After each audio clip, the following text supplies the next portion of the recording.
Assalamualaikum warahmatullahi wabarakatuh. Perkenalkan, saya Putri Nurlinawati dari Prodi S1 Manajemen. Video ini saya buat untuk memenuhi ujian akhir semester mata kuliah Manajemen Keuangan Internasional. Kita bahas soal yang pertama terlebih dahulu, yaitu jelaskan argumen yang menyatakan bahwa munculnya multinational company atau MNC telah mendobrak doktrin dari teori keunggulan komparatif. Di sini saya mengemukakan 6 argumen mengapa multinational company atau MNC dianggap mendobrak teori keunggulan komparatif. Yang pertama yaitu teori keunggulan komparatif bertumpu pada perbedaan antar negara. Dalam teori klasik Ricardo, perdagangan terjadi karena setiap negara memiliki keunggulan komparatif alami, misalnya perbedaan teknologi, sumber daya alam, atau tenaga kerja. Yang kedua, MNC memindahkan faktor produksi lintas batas sehingga keunggulan komparatif tidak lagi melekat pada negara. MNC dapat mengalihkan modal, teknologi, dan pengetahuan produksi dari satu negara ke negara lain. Akibatnya, keunggulan komparatif bukan lagi sesuatu yang alami atau tetap, tetapi diciptakan melalui investasi langsung atau FDI. Yang ketiga, produksi tidak lagi dilakukan berdasarkan efisiensi negara, tetapi strategi internal perusahaan global. Dalam perdagangan modern dengan MNC, produksi sering diatur melalui global value chains, pembagian produksi antar filial perusahaan, serta penempatan pabrik berdasarkan biaya minimum global, bukan sesuai keunggulan komparatif negara. Maka arus barang antar negara sering berupa perdagangan intra-perusahaan. Yang keempat, MNC menciptakan keunggulan perusahaan, bukan keunggulan negara. Teori keunggulan komparatif berbicara tentang keunggulan negara, namun MNC membawa teknologi eksklusif, memiliki skala ekonomi besar, memiliki brand, serta kemampuan riset, dan jaringan global. Keunggulan ini tidak dimiliki oleh negara, hanya dimiliki perusahaan, sehingga daya saing suatu negara sering bergantung pada MNC, bukan struktur ekonomi domestik. Yang kelima, MNC membuat pola perdagangan global menjadi intra-industri, bukan berdasarkan spesialisasi komparatif. Ricardo memprediksi perdagangan antar negara akan berupa pertukaran barang yang berbeda, misalnya anggur versus kain.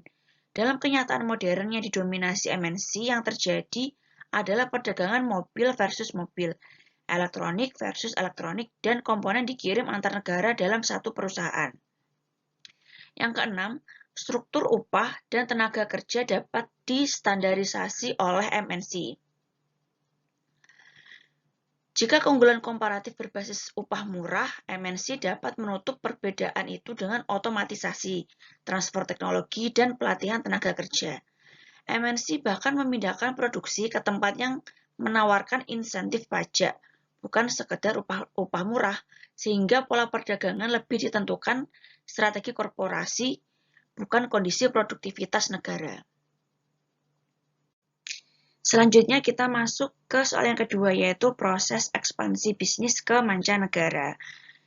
Proses ekspansi bisnis ke mancanegara dimulai dari ekspor pasif atau indirect exporting, kemudian dilanjutkan dengan ekspor aktif atau direct exporting, dilanjutkan dengan penjualan lisensi atau franchise, kemudian joint venture atau strategic alliance, selanjutnya foreign direct investment atau FDI, atau pembukaan cabang atau anak perusahaan, kemudian dilanjutkan dengan multinational enterprise atau MNE, atau global corporation, dan yang terakhir adalah global integration atau transnational corporation. Berikut adalah penjelasannya dari masing-masing tahapan. Yang pertama, ekspor pasif atau indirect exporting.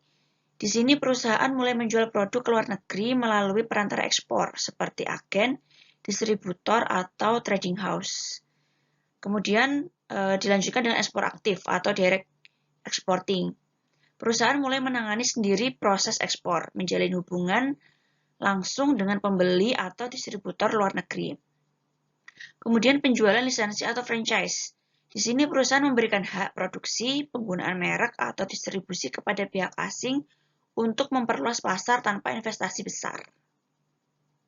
Selanjutnya, joint venture atau strategic alliance. Di sini perusahaan bekerja sama dengan mitra lokal untuk berbagi modal, risiko, teknologi, atau jaringan distribusi. Kemudian selanjutnya FDI atau pembukaan cabang atau anak perusahaan. Perusahaan melakukan investasi langsung di negara tujuan. Contohnya membuat pabrik, mendirikan kantor cabang, atau membangun jaringan distribusi. Kemudian dilanjutkan dengan multinational enterprise atau global corporation. Perusahaan memiliki operasi besar di banyak negara dengan sistem manajemen terintegrasi secara global. Dan yang terakhir adalah global integration atau transnational corporation. Di sini perusahaan mengoptimalkan seluruh jaringan internasionalnya secara simultan. Research and development di suatu negara, produksi di negara lain, dan pemasaran global.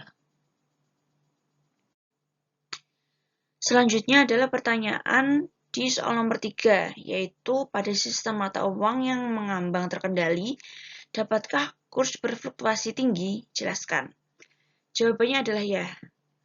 Nah, nanti akan saya jelaskan di slide yang selanjutnya. Dalam sistem mengambang terkendali, nilai tukar mata uang pada dasarnya ditentukan oleh mekanisme pasar atau permintaan dan penawaran valuta asing. Faktor-faktor seperti inflasi, suku bunga, neraca perdagangan, arus modal, dan sentimen pasar global tetap berpengaruh besar terhadap pergerakan kurs. Namun, bank sentral tidak sepenuhnya membiarkan kurs bergerak bebas. Intervensi dilakukan jika fluktuasi dianggap berlebihan atau membahayakan stabilitas ekonomi. Misalnya dengan menjual atau membeli valuta asing, mengatur suku bunga, atau kebijakan moneter lainnya. Karena intervensi ini bersifat tidak terus-menerus dan selektif, maka fluktuasi kurs tetap bisa tinggi dalam jangka pendek, terutama saat terjadi guncangan ekonomi atau krisis global.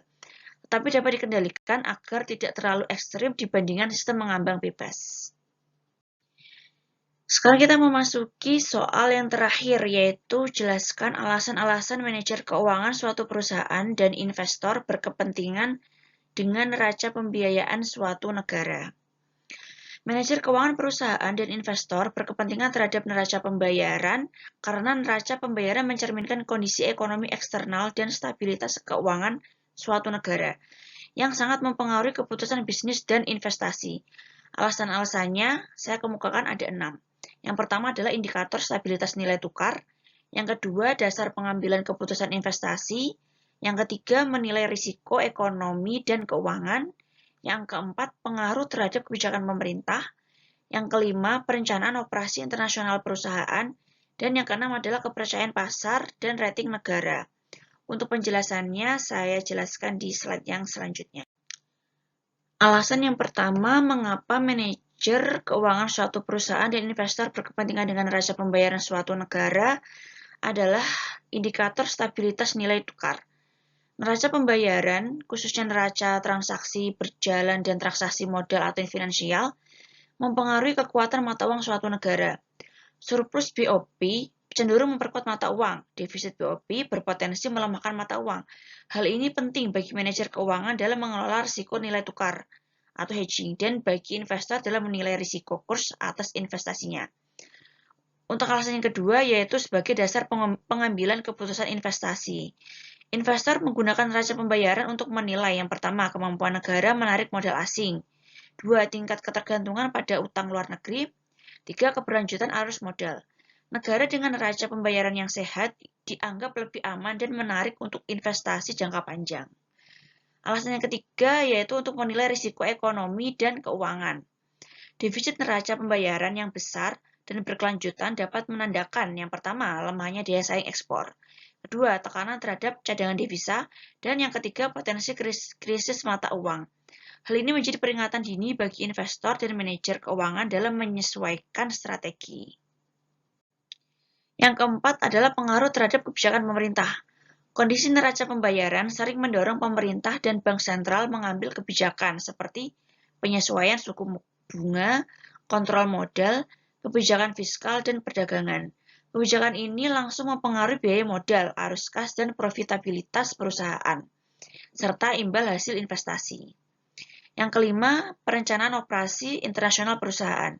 Bagi perusahaan multinasional, neraca pembayaran mencerminkan kemudian transfer dana lintas negara, ketersediaan valuta asing, dan risiko pembatasan devisa. Hal ini penting dalam perencanaan ekspor-impor, pembiayaan, dan repatriasi laba. Alasan yang terakhir yaitu kepercayaan pasar dan rating negara. Neraca pembayaran yang kuat meningkatkan kepercayaan pasar internasional dan peringkat kredit negara. Dampaknya adalah biaya pendanaan yang lebih rendah bagi perusahaan dan lingkungan investasi yang lebih stabil bagi investor.